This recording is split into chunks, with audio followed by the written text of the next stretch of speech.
Nahihirapan ako, araw-araw ako nahihirapan sa trabaho.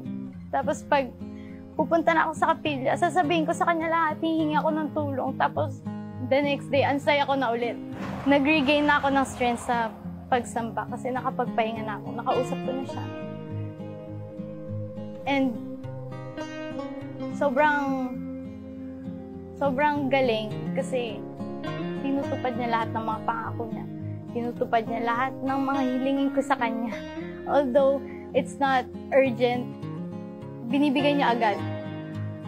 Minsan naman, urgent, hindi niya ibibigay, pero ibibigay niya din. Ganun siya na ansaya lang na Iglesia ni Cristo ko. May karapatan ako tumawag sa kanya. At alam ko sa sarili ko na tuwing tumatawag ako sa kanya, binibigay niya talaga. Nararamdaman namin yun. Nararamdaman ng pamilya ko yun. Ng mga magulang ko, ng mga kapatid ko. Pag binibiyaan kami, binubuhos niya talaga. So mararamdaman mo. Kaya hindi pa unti-unti. Buhos siyang magbiyaya. So, never mind kung ano man yung mga pagsubok na dinadaanan ko kasi siya yung nagpapalakas sa akin talaga. Siya yung pahinga ko.